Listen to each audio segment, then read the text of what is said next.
Please like and subscribe the channel. Press bell icon to get the latest information. Hello everyone, how are you all? I hope सब अच्छे ही होंगे. Today we are going to cover next key points of computer like booting, compiler, interpreter और assembler. Compiler, interpreter और assembler ये तीनों क्या हैं? हमारे पास लैंग्वेज ट्रांसलेटर हैं. इस वीडियो में हम कवर करेंगे कि लैंग्वेज ट्रांसलेटर की हमें रिक्वायरमेंट क्यों पड़ी और क्या क्या इनका काम है. ठीक है, साथ में हम क्या करेंगे, बूटिंग को डिस्कस करेंगे. फर्स्ट आता है हमारे पास बूटिंग. बूटिंग होती क्या है? बूटिंग एक प्रोसेस है जिसके अंदर हम क्या करते हैं, ऑपरेटिंग सिस्टम को हार्ड डिस्क से रैम के अंदर यानी कि मेन मेमोरी के अंदर लोड करते हैं. ये प्रोसेस कहलाती है बूटिंग. रैम यानी कि रैंडम एक्सेस मेमोरी, ये क्या है हमारे पास, एक वोलेटाइल मेमोरी है. रैम यानी कि जैसे ही पावर स्विच ऑफ हुई तो डाटा क्या हो जाता है, इरेज हो जाता है. तो बूटिंग का काम क्या है, ऑपरेटिंग सिस्टम को एक्टिव मोड में लेके आना. ठीक है, यही कहलाती है बूटिंग. जैसे ही हम कंप्यूटर को ऑन करते हैं तो वो प्रोसेस क्या कहलाती है, कंप्यूटर को ऑन करते ही बूटिंग स्टार्ट हो जाती है. बूटिंग हमारे पास दो वे से हो सकती है, दो स्टेप्स में होती है. फर्स्ट स्टेप क्या है, switch on the power supply. जैसे ही हमने पावर सप्लाई को ऑन किया, ठीक है, तो क्या होता है, पावर सप्लाई हमारे पास दो प्लेस पे जाती है, दो जगह जाती है. कौन कौन सी? एक तो जाती है मॉनिटर के पास, मॉनिटर को ऑन करती है. दूसरी कहाँ जाती है, सिस्टम यूनिट. ठीक है, यानी कि सीपीयू के पास जाती है. सीपीयू से कहाँ जाती है, सीपीयू के पास एक एसएमपीएस डिवाइस होता है, एसएमपीएस यानी कि स्विच मोड पावर सप्लाई, उसके पास जाती है. जैसे ही ये पावर को रिसीव करता है तो वो क्या करता है, डीसी में कन्वर्ट कर देता है उस पावर को. पावर को कन्वर्ट करते ही ये क्या करता है, वापसी सप्लाई कर देता है मदरबोर्ड को. मदरबोर्ड में जाकर वो सारे डिवाइसेस तक, जितने भी मदरबोर्ड के अंदर छोटे छोटे डिवाइसेस हैं, उन सब तक क्या करता है, पावर को पहुंचाता है. ठीक है, सीपीयू अब पावर वहाँ पे पहुंचने के बाद सीपीयू क्या करेगा, रोम बायोस को सर्च करेगा. रोम बायोस को सर्च करेगा. बायोस यानी कि बेसिक इनपुट आउटपुट सिस्टम. ठीक है, फिर क्या करेगा, बायोस को रन कर देगा. जैसे ही एसएमपीएस का काम ख़त्म हुआ, नेक्स्ट काम आता है हमारे पास पोस्ट का. अब पोस्ट क्या है, पावर ऑन सेल्फ टेस्ट, यानी कि जितने भी डिवाइसेज हैं वो खुद को क्या करते हैं, चेक करते हैं. रोम का काम, पहला काम क्या है, पोस्ट को चलाना. जितने भी छोटे छोटे डिवाइसेज हैं उन सभी को चेक करना. अगर उनमें कोई भी इंटरप्ट नहीं है तो क्या हो जाता है, सिग्नल ऑन हो जाता है. ठीक है, सिग्नल ऑन होते ही बायोस चेक करेगा. किसको चेक करेगा, बायोस, टारगेट डिवाइस.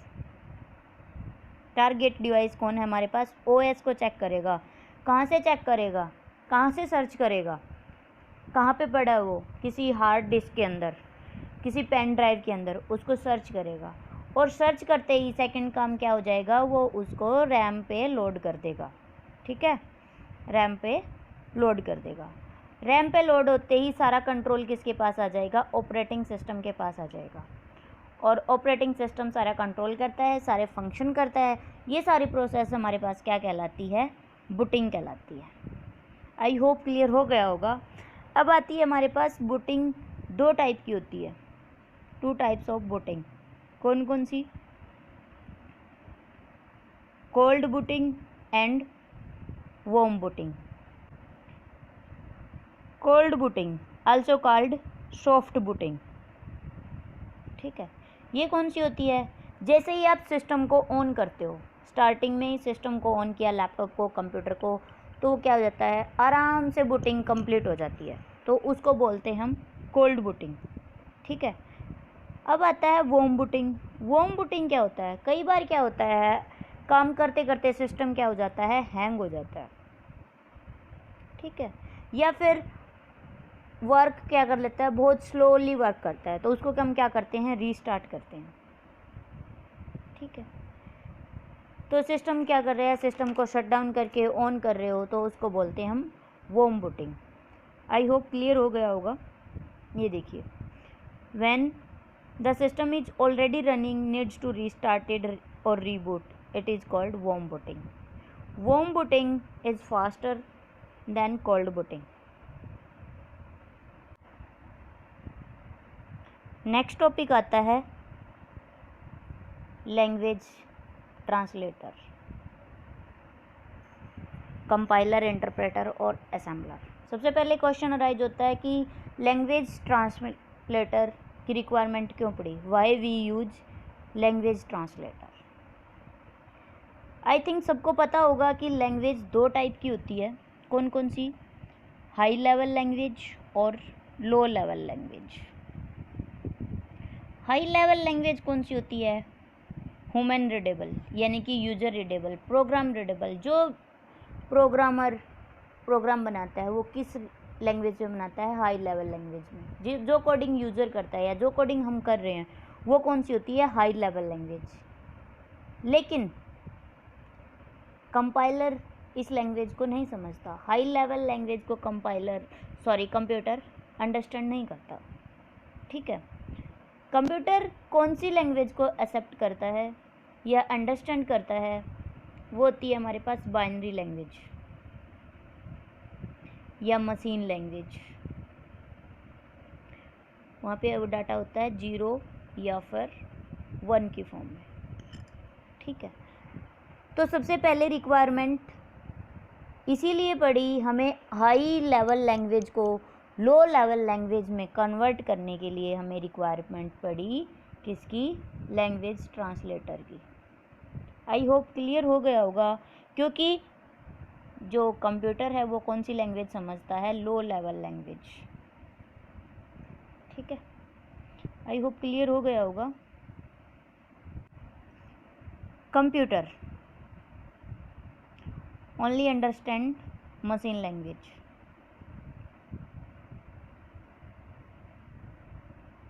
ठीक है, यानी कि 0 और 1 की फॉर्म में जो लैंग्वेज होती है। 2 टाइप्स की लैंग्वेज होती हैं, low level and high level. कुछ कहते हैं मिडिल लेवल लैंग्वेज भी होती है, लाइक सी लैंग्वेज। सी लैंग्वेज के अंदर कुछ फीचर्स ऐसे हैं जो लो लेवल की तरह काम करते हैं और कुछ फीचर्स ऐसे हैं जो हाई लेवल की तरह काम करते हैं, इसीलिए इसको बोलते हैं मिडिल लेवल लैंग्वेज। जो लो लेवल लैंग्वेज होती है वो 100% क्या होती है, मशीन डिपेंडेंट होती है। ठीक है, नेक्स्ट आता है ट्रांसलेटर।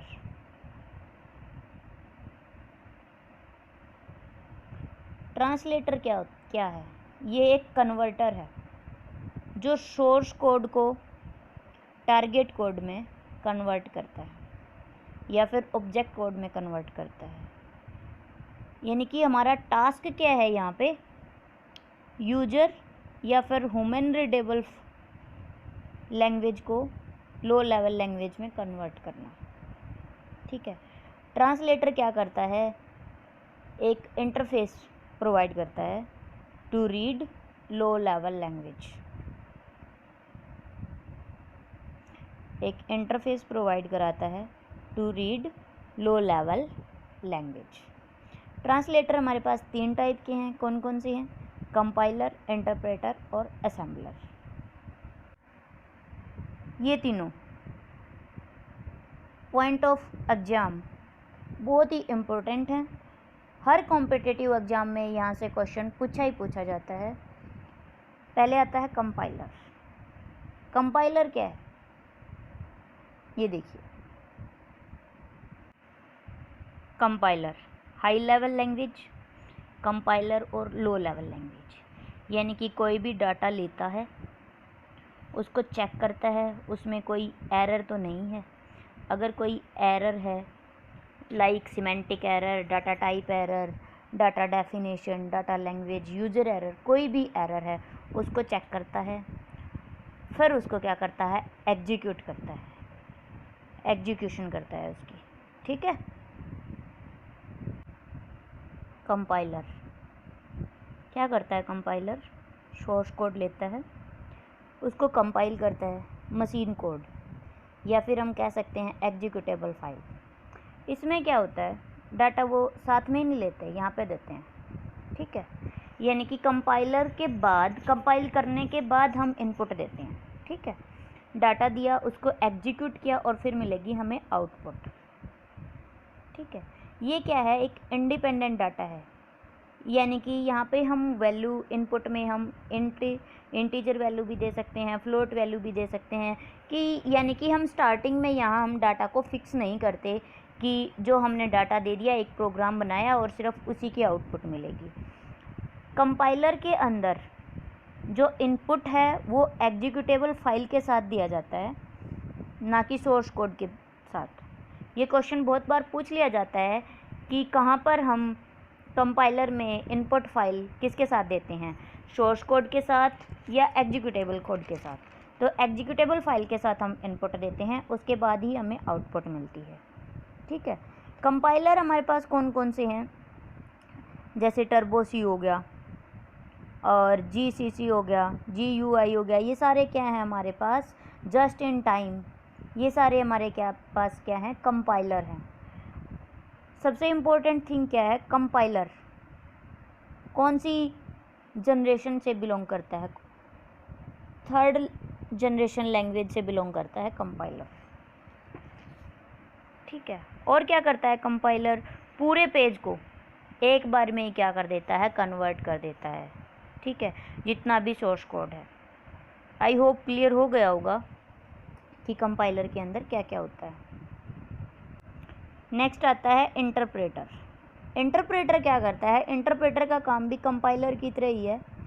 डिफरेंस इतना सा है कि कंपाइलर पूरे पेज को एक साथ कंपाइल करता है, इंटरप्रेटर क्या करता है, लाइन बाय लाइन रीड करता है और साथ में क्या देता है, आउटपुट दे देता है। इसमें जो आउटपुट हम डाटा या इनपुट फाइल देते हैं वो सोर्स कोड के साथ ही देते हैं, और आउटपुट हमारी क्या होती है, फिक्स होती है। स्टार्टिंग में ही हमने जो इनपुट दी उसी की आउटपुट आएगी, ठीक है। कंपाइलर में हम क्या करते थे, यहाँ पे जाके एग्जीक्यूटेबल फाइल के साथ हम क्या करते थे, इनपुट देते थे, लेकिन इसमें क्या है, इनपुट हमें स्टार्टिंग में ही देनी पड़ेगी यहाँ पर ही, तो अब जाके हमें आउटपुट मिलेगा, ठीक है। इंटरप्रेटर क्या करता है, डायरेक्टली एग्जीक्यूट करता है कंप्यूटर इंस्ट्रक्शंस को। ये क्या करता है, डायरेक्टली एग्जीक्यूट करता है, ठीक है। इसका काम इतना सा है कि जो कोड आएगा उसको ये रीड करेगा और आउटपुट देगा। इतना कोड आया, इतना आया, इतना आया, उसको 1 बाय 1 रीड करता जाएगा और आउटपुट आती जाएगी। इंटरप्रेटर के एग्जाम्पल क्या हैं हमारे पास, जैसे ये आ गया JVM, जावा वर्चुअल मशीन, ठीक है। ये किसको रीड करता है, बाइट कोड को रीड करता है, ठीक है। आई होप इंटरप्रेटर और कंपाइलर में डिफरेंस क्लियर हो गया होगा, क्योंकि कंपाइलर क्या करता है, पूरे पेज को कंपाइल करके बाद में आउटपुट देता है, और ये क्या करता है, पूरे पेज को रीड ना करके लाइन बाय लाइन रीड करता है, ठीक है। नेक्स्ट आता है हमारे पास असेंबलर। असेंबलर ये सिर्फ डेडिकेटेड है भाई असेंबली लैंग्वेज को, ठीक है। यानी कि ये क्या करेगा, असेंबली लैंग्वेज को रीड करेगा और क्या कर देगा, उसको लो लेवल लैंग्वेज में कन्वर्ट कर देगा। जो असेंबली लैंग्वेज में सोर्स कोड है उसको क्या करेगा, असेंबल करेगा और डायरेक्ट क्या कर देगा, मशीन कोड के अंदर, यानी कि लो लेवल लैंग्वेज के अंदर क्या कर देगा, कन्वर्ट कर देगा। ये भी क्या करता है, एक कंपाइलर की तरह ही काम करता है। ये लाइन बाय लाइन रीड ना करके पूरे पेज को एक साथ ही कन्वर्ट कर देता है, ठीक है। अब असेंबलर क्या करता है, असेंबली में होते हैं कुछ निमोनिक्स होते हैं सोर्स कोड के अंदर। ये क्वेश्चन पूछ लिया जाता है कि असेंबलर किसको रीड करता है, तो असेंबलर रीड करता है निमोनिक्स को। निमोनिक्स को कन्वर्ट करता है लो लेवल लैंग्वेज में। जो असेंबली लैंग्वेज के अंदर कोड होते हैं उनको बोलते हैं हम निमोनिक्स। निमोनिक्स में आते कौन कौन से हैं, लाइक मूव, डाटा को मूव करने के लिए, ऐड, नंबर्स को ऐड करने के लिए, MUL, मल्टीप्लाई, नंबर्स को मल्टीप्लाई करने के लिए। ठीक है। असेंबलर क्या होता है, हार्डवेयर के साथ इंटरेक्ट होता है, इसका हार्डवेयर के साथ ज़्यादा इंटरेक्शन होता है। ठीक है, क्योंकि असेंबली लैंग्वेज हार्डवेयर के लिए ही लिखी जाती है। आई होप तीनों में डिफरेंस क्लियर हो गया होगा कि क्या असेंबलर है, क्या कंपाइलर है और क्या इंटरप्रेटर है। ठीक है, इस सेशन के लिए इतना ही, मिलते हैं नेक्स्ट सेशन में।